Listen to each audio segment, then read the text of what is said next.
O Olho de Horus.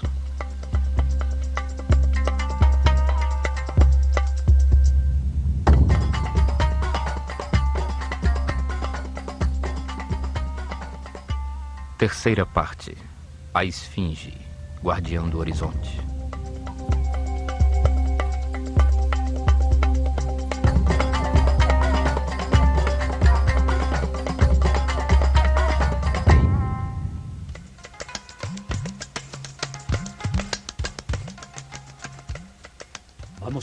Vamos continuar a história da Escola de Mistérios do Olho de Horus, uma casta sacerdotal fechada que foi um verdadeiro poder no Egito.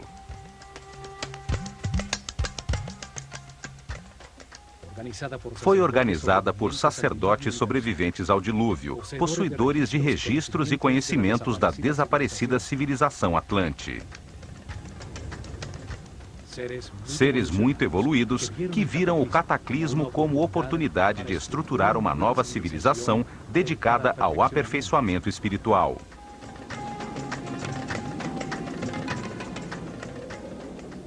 Utilizaram os templos como livros vivos para revelar as verdades sobre Deus e o funcionamento do universo, acelerando a evolução de seu povo.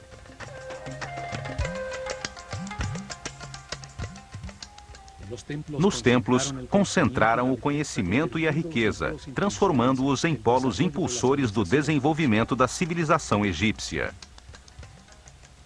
Ensinaram que o Espírito Eterno reencarna repetidamente como homem na Terra para viver um processo de aperfeiçoamento criado por Deus.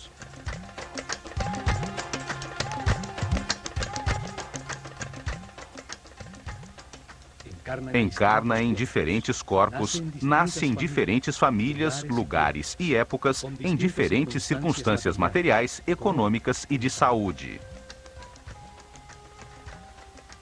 Reencarna repetidamente na Terra, enquanto o sistema solar dá uma volta ao redor do centro da galáxia, que dura 25.920 anos. Esta volta é chamada de ano cósmico. Durante esse ciclo, a consciência do homem é influenciada pela energia de diferentes constelações. Assim como as estações climáticas, as constelações determinam os processos necessários à evolução.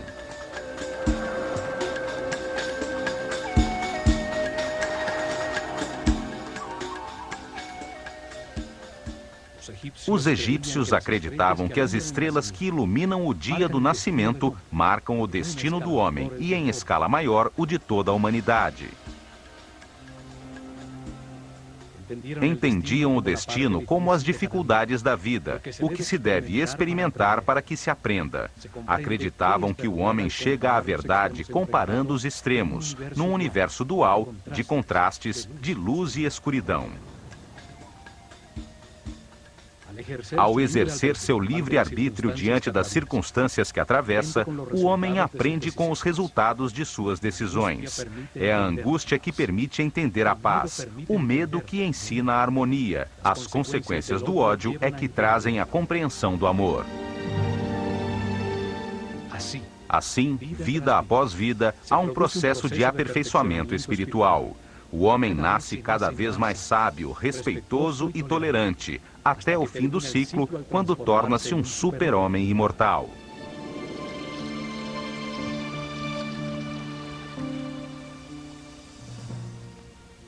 Nesse momento de iluminação, lembra-se de todas as vidas, da corrente de erros que cometeu, entendendo que, graças a eles, compreende hoje a razão de sua existência.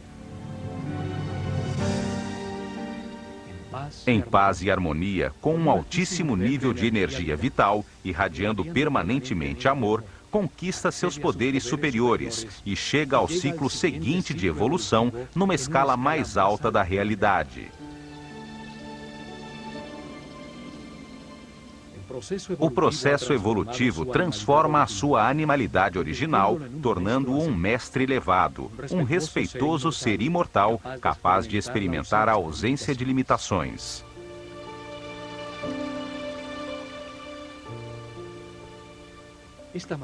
Esse modo de entender a vida proporcionou milhares de anos de paz e harmonia aos egípcios, desenvolvendo uma civilização exemplar. Os sacerdotes do Olho de Horus deixaram essas verdades no interior de seus templos. Por isso, nesta série de programas, os percorreremos um a um.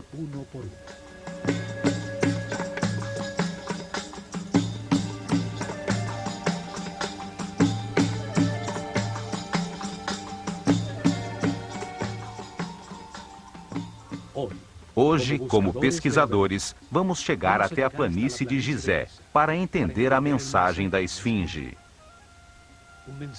Uma mensagem que nos chega através do tempo, pois esse monólito de pedra é uma marca indestrutível para os pesquisadores do futuro.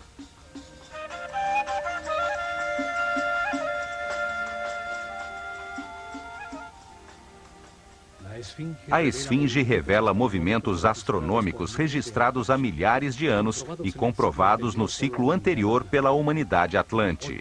A crença hoje é de que Atlântida foi um mito.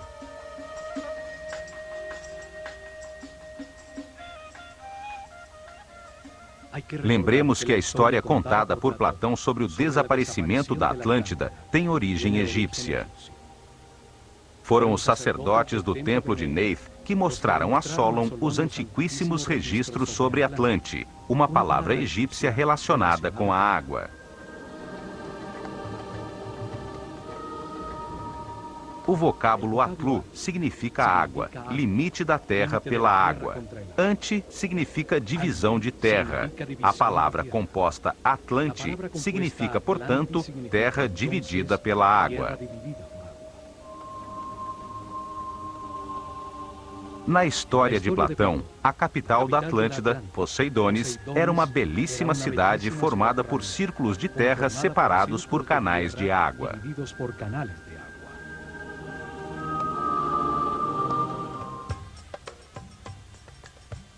Para descobrir os segredos da Esfinge, analisemos sua forma simbólica, seu gigantesco tamanho em pedra monolítica, sua localização precisa e a direção de seu olhar.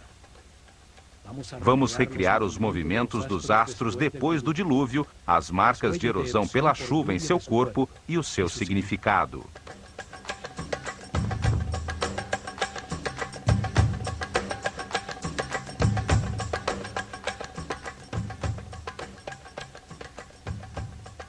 Os sacerdotes sobreviventes ao cataclismo Atlante esculpiram uma gigantesca forma simbólica com uma série de signos astronômicos, um relógio que marca os ciclos maiores do sistema solar na galáxia.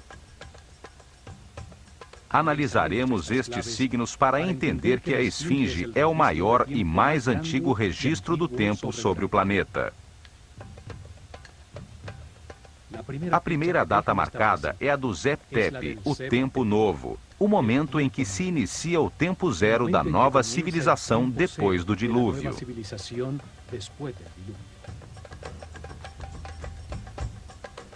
O Zep Tepi é o primeiro passo no caminho de aperfeiçoamento espiritual da humanidade. A Esfinge é a primeira pedra desse caminho.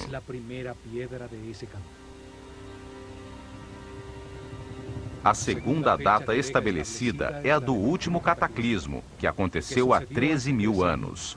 O dilúvio foi chamado universal porque aconteceu em todo o planeta simultaneamente. Não foi um fato restringido apenas ao Egito.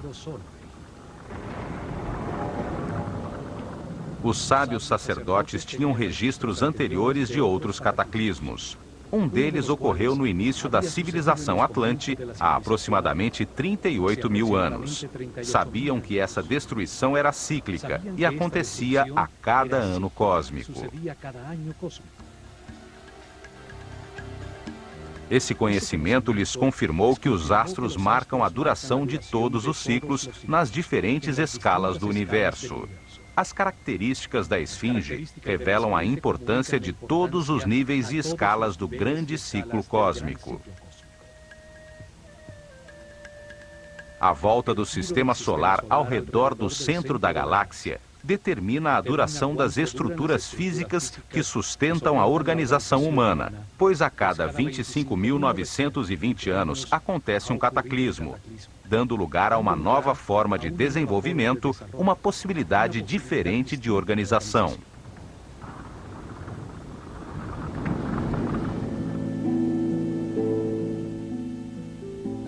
As estruturas que organizam a vida e o desenvolvimento da humanidade sofrem destruições periódicas. Ao final de cada ciclo cósmico, grandes mudanças acontecem no Sol, causando fortes alterações climáticas que destroem tudo o que foi construído na Terra. Os sacerdotes do Olho de Horus ensinaram que isso fazia parte do processo criado por Deus para permitir novos desenvolvimentos sobre a Terra, novas expressões que permitam encontrar diferentes formas de ver o universo. É como se o corpo da humanidade morresse a cada 25.920 anos para renascer numa forma mais perfeita, assim como acontece com o homem, mas na escala coletiva de uma mente maior.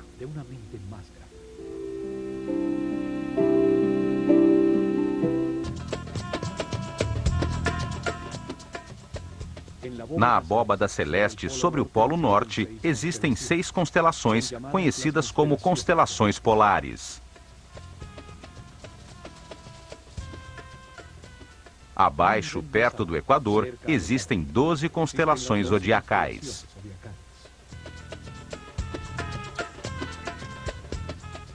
Se soubermos sobre qual das 6 constelações polares e das 12 constelações zodiacais está situada a Terra num determinado momento, poderemos estabelecer a data correspondente. O sistema solar dá voltas ao redor da galáxia sobre uma linha imaginária chamada eclíptica. Cada volta dura 25.920 anos, um ciclo eterno, chamado de ano cósmico pelos sacerdotes egípcios.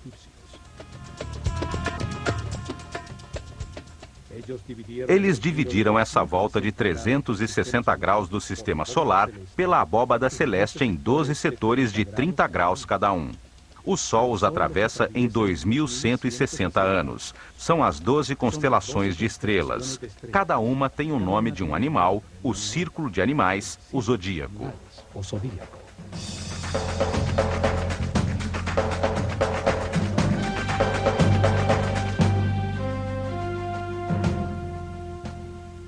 É durante essa volta que o planeta recebe as diferentes energias das 12 constelações ou signos zodiacais, que definem o destino do homem em cada reencarnação e as circunstâncias difíceis de aprendizado que deve viver.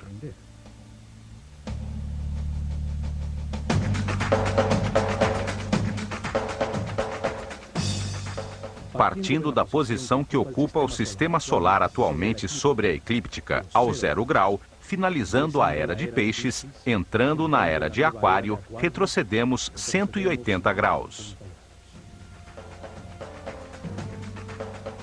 Aqui se encontrava o sistema solar há 12.960 anos, 180 graus para trás, na constelação de Leão.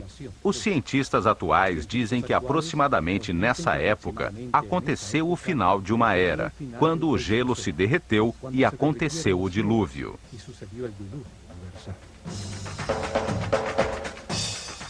A forma da esfinge une os dois símbolos que representam a constelação zodiacal e a constelação polar nos céus, o leão e o homem, dando uma precisa marcação do tempo.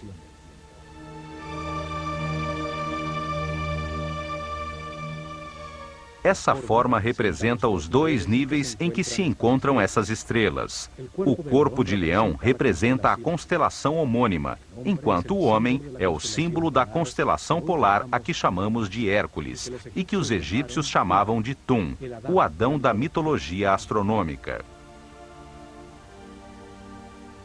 O movimento combinado nestes dois planos celestiais foi chamado de par e passo, as duas constelações pelas quais passa a Terra em seu percurso pela galáxia, na chamada precessão dos equinócios. A esfinge marca, assim, o Zep-Tep, o tempo novo. A estrela polar chama-se assim por sua localização sobre o Polo Norte, diretamente sobre a coluna vertebral do planeta, seu eixo. É uma estrela fundamental, o poder que preside os céus. Vista da Terra, é ao redor dela que gira a abóbada celeste. A inclinação do eixo de rotação do planeta em relação ao Sol muda lentamente durante o percurso cósmico e aponta num segundo círculo, mais acima no céu, para 6 diferentes estrelas polares.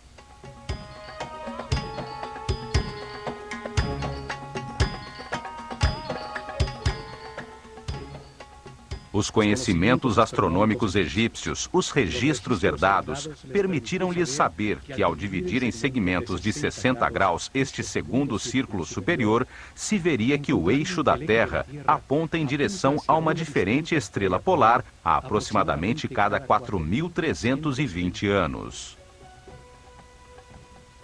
6 constelações contêm as estrelas polares, as que se localizam exatamente sobre o polo norte da Terra, a cada 60 graus de seu percurso pelo grande ano cósmico. São chamadas as constelações polares.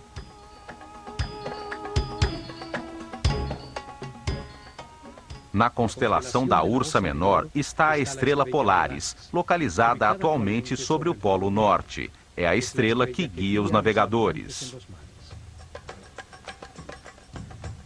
Há 4.320 anos, a estrela polar era Alfa Draconis, situada na constelação de Draco, o dragão.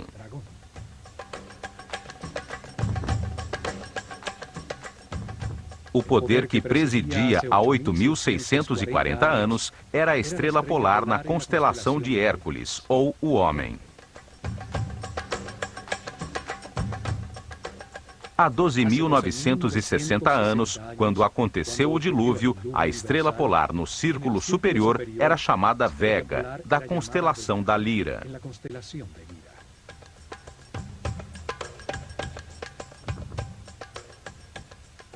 E 60 graus antes, ou há 17.280 anos, brilhava sobre o Polo Norte a estrela Deneb, na constelação de Signos, o Cisne.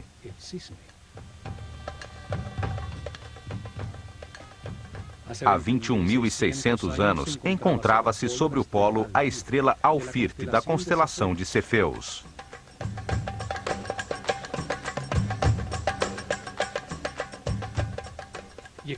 E exatamente há 25.920 anos, ou uma volta completa do chamado ano cósmico, a estrela Polaris, da Ursa Menor, brilhava sobre o polo, como atualmente.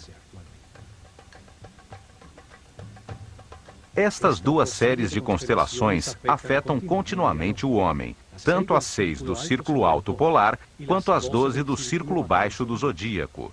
Ambas giram sobre um eixo polar virtual situado no centro da galáxia, o eixo da coroa.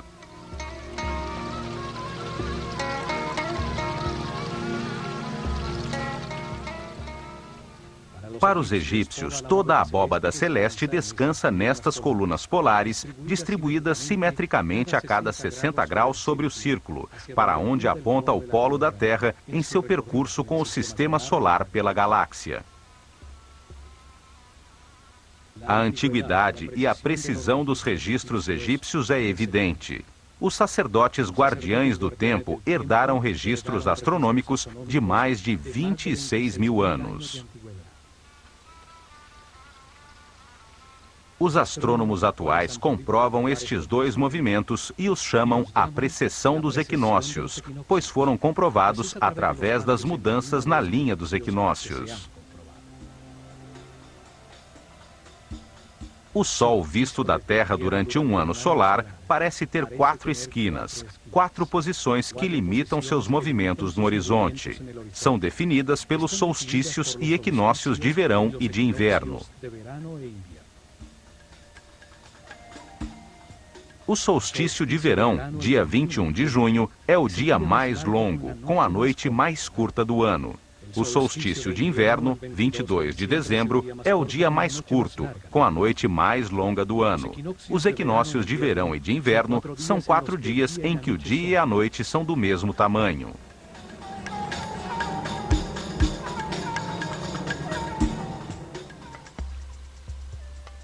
Na latitude de Gizé, o Sol nasce em frente à Esfinge nos equinócios, a 28 graus a nordeste no solstício de inverno e 28 graus a sudeste no solstício de verão. Sendo o dia e a noite iguais, são dias de equilíbrio energético entre a luz e a escuridão. Dias em que se abrem as portas dimensionais de espaço e tempo, sendo por isso importantes em todas as culturas da Terra. A cada ano, a linha imaginária que une os dois equinócios muda ligeiramente de inclinação com relação ao Sol. A cada 72 anos, 1 grau. A cada 2.160 anos, 30 graus. E a cada 25.920 anos, muda 360 graus.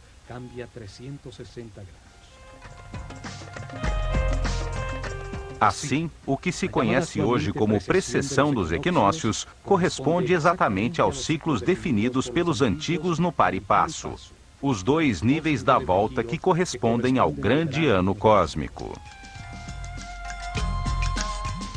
A forma da Esfinge, ao unir o signo de Leão com o do homem da constelação de Hércules, marca o momento imediatamente após o dilúvio, uma catástrofe que acontece periodicamente no final do grande ciclo cósmico, a cada 25.920 anos.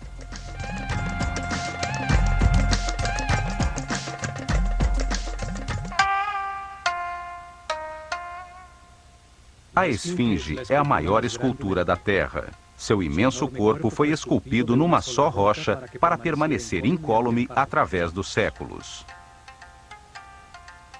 É um gigantesco monólito, uma única rocha talhada na planície de Gizé, com 80 metros de comprimento, 13 de largura e 20 de altura.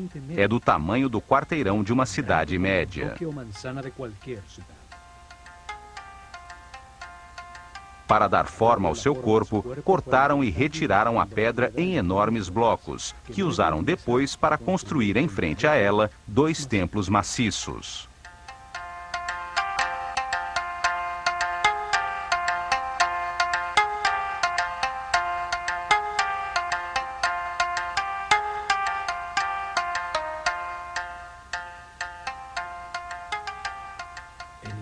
Enigmática e poderosa, é a obra de arte mais grandiosa da antiguidade chegada até nós. Viu nascer, mudar e desaparecer várias culturas ao seu redor.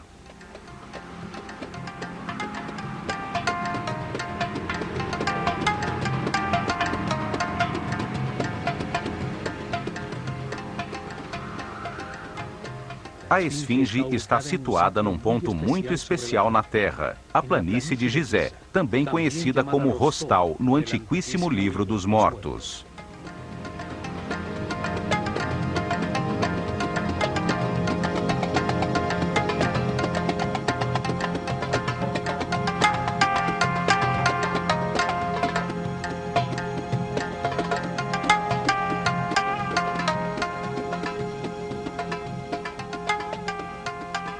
Seu corpo de leão descansa sobre a linha paralela ao norte do Equador, aos 30 graus de latitude, e quase exatamente sobre o meridiano que passa a 30 graus de longitude entre os polos norte e sul. 30 graus de latitude, 30 graus de longitude, sobre um dos pontos diamagnéticos do planeta. Hoje se sabe que ao redor da Terra, sobre os paralelos de 30 graus norte e sul de latitude, e a distâncias harmoniosas, regulares e equidistantes, passa a rede eletromagnética do planeta.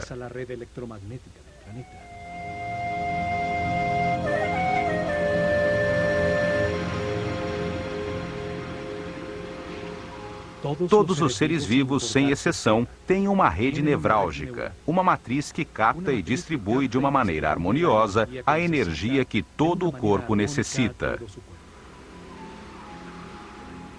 A Terra está rodeada por essa rede geometricamente pura, de linhas equidistantes, baseadas em poliedros regulares, por onde passa a energia que a mantém viva.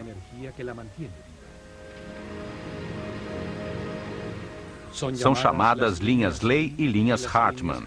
formam uma matriz sobre a qual existe uma série de pontos nevrálgicos em que se produzem naturalmente vórtices energéticos, utilizados secretamente por governos de indivíduos com conhecimentos suficientes para produzir levitação e antigravidade. Estes vórtices eletromagnéticos estão harmoniosamente distanciados entre si, onde foram comprovadas anomalias magnéticas e energéticas. O Triângulo das Bermudas, do Dragão e do Diabo, onde ocorreram desaparecimentos misteriosos, são pontos diamagnéticos reconhecidos. Em outros, estão estrategicamente localizadas pirâmides de diferentes culturas ou bases militares de várias potências.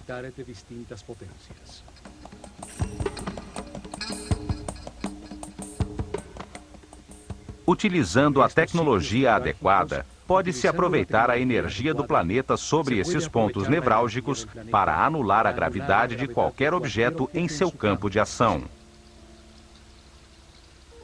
Também nestes pontos foram realizadas experiências de translação dimensional, como as realizadas nos Estados Unidos no chamado Projeto Filadélfia, coordenado por Nikola Tesla em 1943. Nestes vórtices se produzem portas dimensionais que se abrem e se fecham ao entardecer nos dias de equinócio. Os egípcios consideravam o dia dos equinócios como a porta de Maat, a deusa do equilíbrio e da justiça. Nestes dias, realizavam cerimônias especiais com iniciados da Escola de Mistérios na planície de Rostal. Aproveitavam o vórtice para culminar os anos de preparação, nos quais os sacerdotes dos 5º e 6º níveis de consciência eram impulsionados por uma força externa para experimentarem dimensões mais elevadas. Com o conhecimento herdado dos sacerdotes do Olho de Horus a respeito da rede eletromagnética, construíram sobre ela a Grande Pirâmide, para transformar com fins espirituais sua inesgotável energia.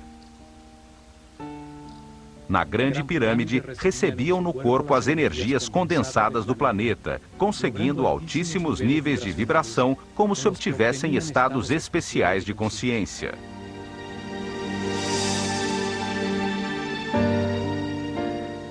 A Grande Pirâmide foi chamada de Arca de Har-Mako e foi construída sobre um vórtice eletromagnético para ser usada no dia do equinócio, quando os domínios da luz e da escuridão estão equilibrados pela deusa Maat.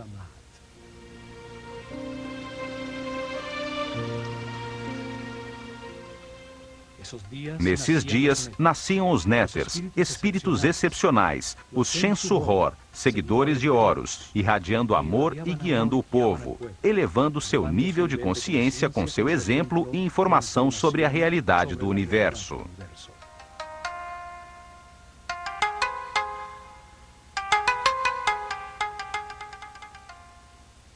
No Livro dos Mortos, na 5ª divisão, chamada Rostal, aparece uma forma piramidal protegida em sua base por 2 esfinges com forma de leão, que, olhando o sol em cada equinócio, protegem a entrada do reino de Sokar.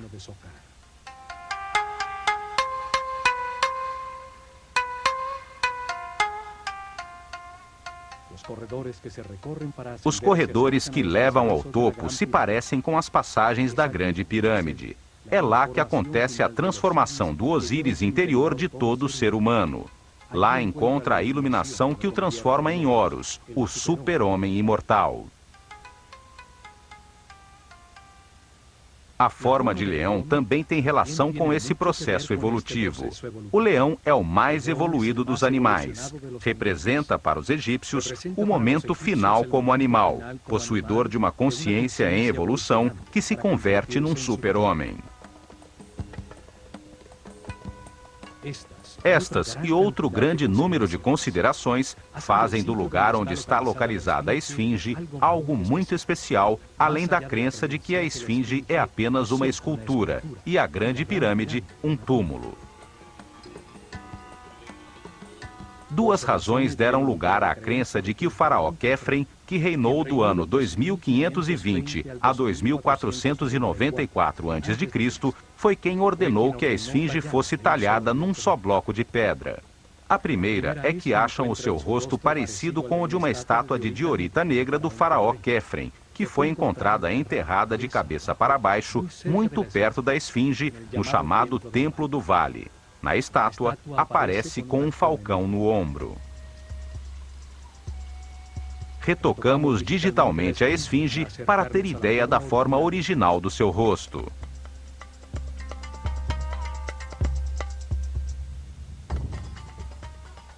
Achamos que as duas feições são muito diferentes das de Quefren.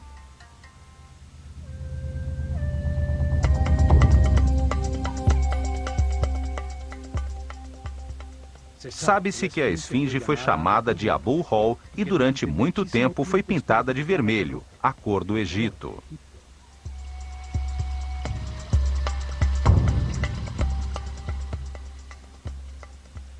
O tempo levou embora o peitoral de pedras semipreciosas, o simbólico enfeite do queixo, as cores de seu elegante turbante e todas as pedras polidas de granito branco da pirâmide de Quefren. A segunda razão é que entre os braços da esfinge encontrou-se uma lápide talhada na pedra que em sua 13ª linha tem escrita a sílaba Kef. Isso serviu como prova para que os egiptólogos tradicionais atribuíssem a sua construção a Quefren.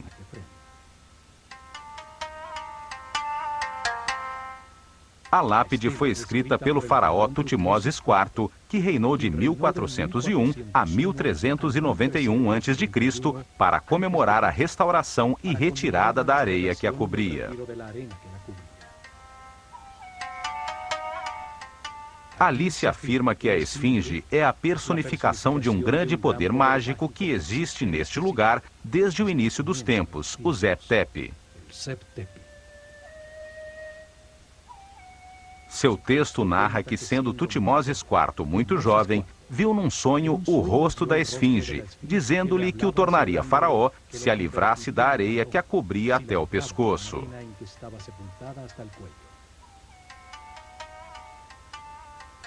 A realidade é que não existe nenhuma inscrição que afirme quem a construiu.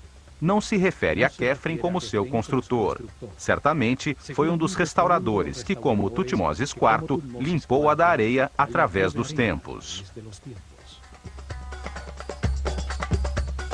Em outra pedra talhada, chamada a Lápide do Inventário, encontrada em Gizé por Auguste Mariette, se afirma que o faraó Quéops, antecessor de Quefren, ordenou construir um templo ao lado da esfinge, o que prova que ela já estava lá, e que seu sucessor não pode ter sido o construtor. No entanto, esta lápide não é reconhecida pelos egiptólogos tradicionais, que alegam que não é original e que o estilo em que está escrita não corresponde à época de Quéops.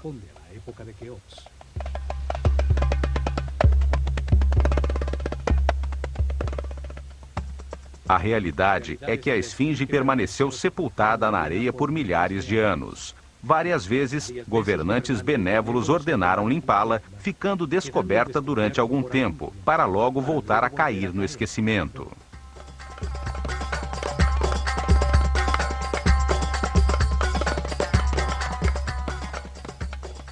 A direção de seu olhar acrescenta outro dado a este mistério. Sua cabeça de homem olha fixamente para o leste, contemplando o nascimento do sol há milhares de anos.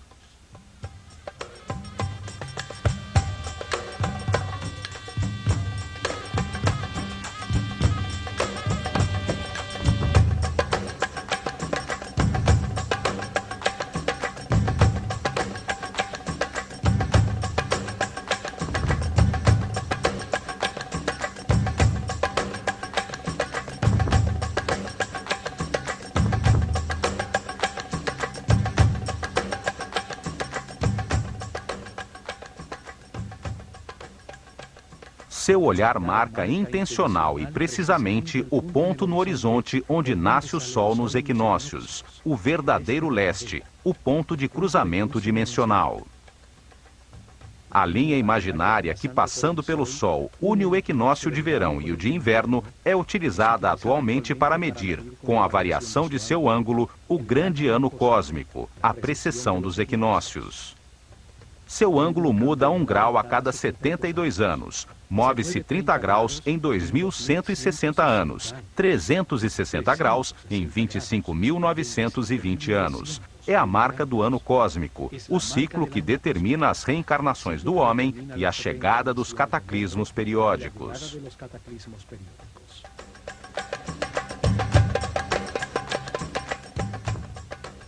Utilizando a localização precisa da esfinge, cientistas norte-americanos realizaram simulações da abóbada estelar, programando no computador a posição da Terra a 12.960 anos sobre a eclíptica, a curva que percorre o sistema solar.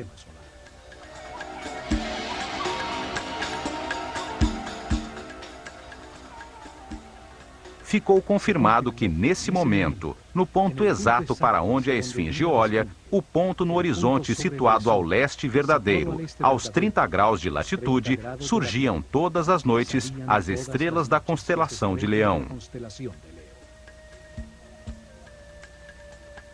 A esfinge olhava no horizonte à sua frente as estrelas do signo zodiacal de Leão, a constelação que atravessava o sistema solar naquele momento, confirmando a mensagem do tempo, de sua forma simbólica e de sua localização exata. Nesse mesmo momento, a 90 graus sobre o mesmo horizonte, mas olhando em direção ao sul, situava-se a constelação de Órion, 9 graus sobre a linha do meridiano norte-sul. Enquanto a estrela Sírio, a mais importante para os egípcios, pois a sua aparição anunciava a enchente do Nilo, se situava ao nível do chão, 14 graus à esquerda do meridiano.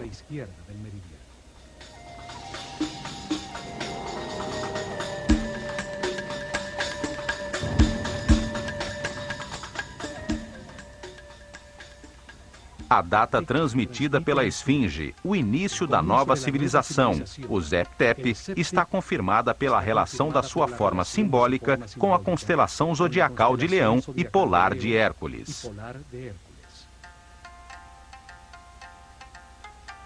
Seu olhar em direção à saída do Sol no equinócio da primavera e à saída das estrelas de Leão à noite a convertem num relógio astronômico preciso.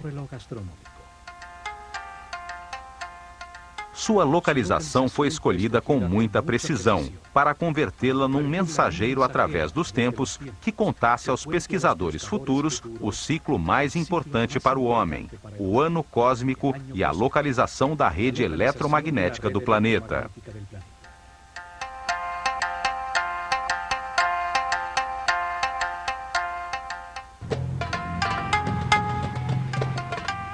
Outro elemento na esfinge também confirma o Zep-Tep, o momento de sua construção.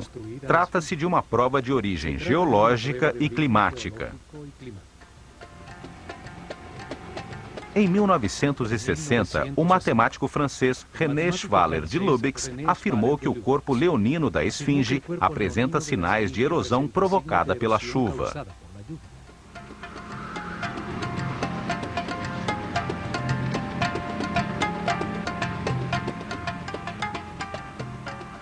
Isso surpreendeu a todos, pois está confirmado que a esfinge ficou enterrada debaixo da areia até o pescoço, 90% do tempo dos últimos 4.500 anos.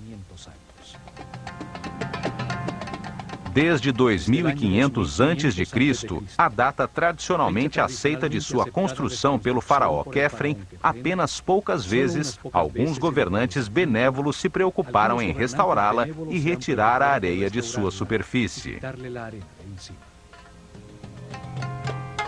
Uma dessas últimas limpezas foi realizada por Napoleão quando esteve no Egito.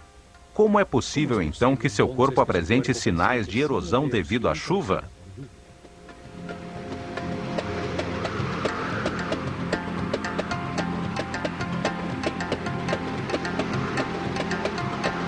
Está mais do que comprovado que o clima do Egito, árido e pouco chuvoso, não se modificou nos últimos 4.500 anos. Os cientistas nos dizem que a mudança climática radical que aconteceu nessa região no fim do Pleistoceno converteu-a, aos poucos, no deserto que vemos agora.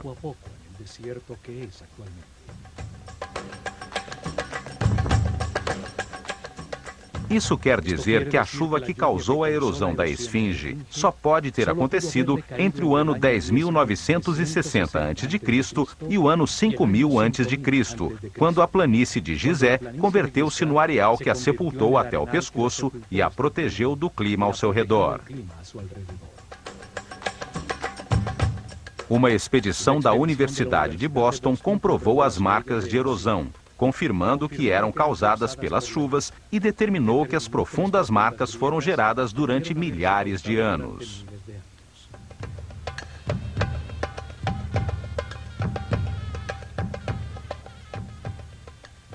Isso confirma a antiguidade da esfinge e centra a atenção sobre a polêmica que existe entre os egiptólogos tradicionais, que não chegaram a um acordo sobre quando, de fato, começou essa civilização.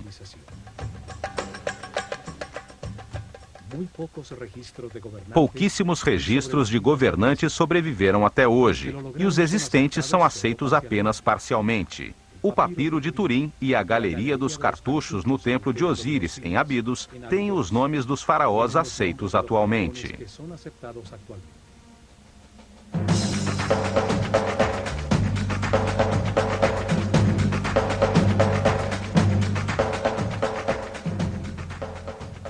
Desde o primeiro faraó, o lendário rei Menés, que aparece na tabuleta de Narmer, a quem se atribui a unificação do Egito ao redor do ano 3000 a.C., dando início à primeira dinastia da história oficialmente aceita.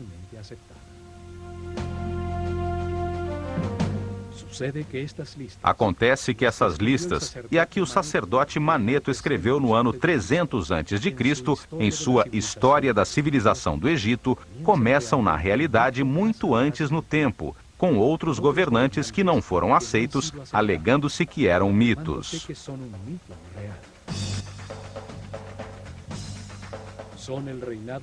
São o reinado de Shem-Suor, seguidores de Horus, os divinos ancestrais, seres iluminados que teriam governado o Egito durante 13.900 anos. Depois, o reinado dos Aku, os sábios, outros governantes excepcionais, cujo reinado, segundo essas listas, durou 11.000 anos antes de começar o reinado dos faraós, que durou 30 dinastias. Isso quer dizer que a civilização existiu no Egito ainda antes do dilúvio, durante o ciclo anterior a que chamamos Atlante, e que no Zep-Tep um novo ciclo recomeçou a partir dos conhecimentos herdados.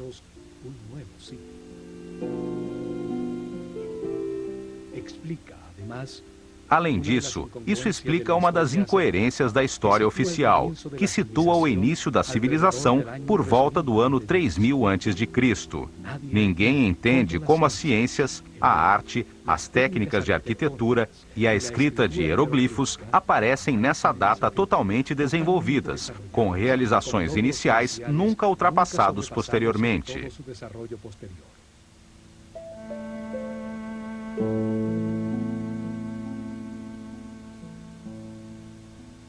Não se entende como o complexo de Saqqara aparece de repente do nada, com ladrilhos cozidos, finíssimos acabamentos cerâmicos, harmoniosos detalhes arquitetônicos, colunas e pirâmides capazes de resistir durante milênios.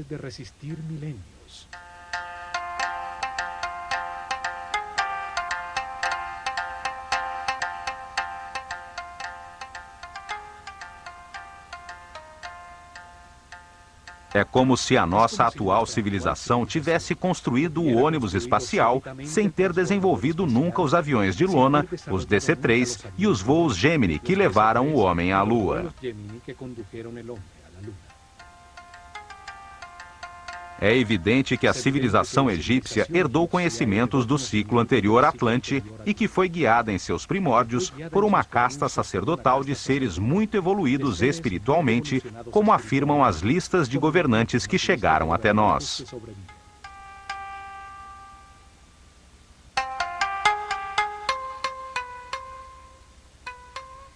Isso confirma que a esfinge foi talhada na pedra por sacerdotes da escola de mistérios do Olho de Horus, logo depois do dilúvio, no período pré-dinástico do Egito. A esfinge é uma imensa escultura, construída em uma só peça para resistir incólume à passagem dos séculos. Sua forma simbólica foi cuidadosamente escolhida para tornar-se um relógio astronômico. Foi colocada de uma maneira precisa sobre um ponto diamagnético do planeta, indicando forças planetárias no ponto onde posteriormente se construiu a Grande Pirâmide.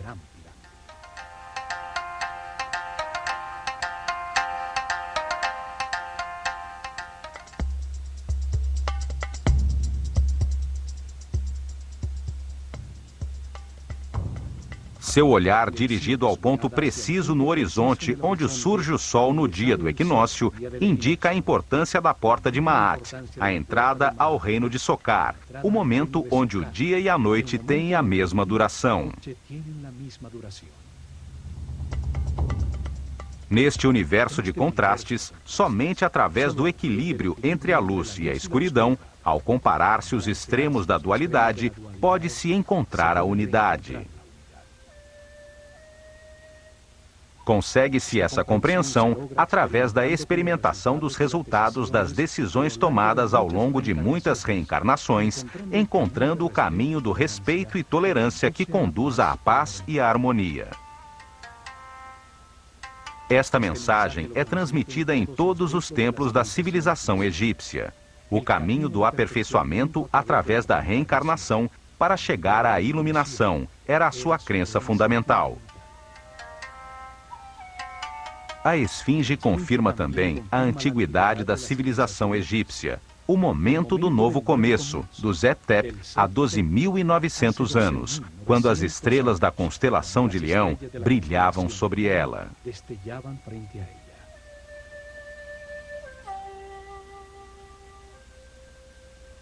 A esfinge marca a existência do ano cósmico, o ciclo mais importante para a humanidade. Confirma que, se de fato a civilização Atlante existiu, representa a certeza de que existe uma alta escola de sabedoria.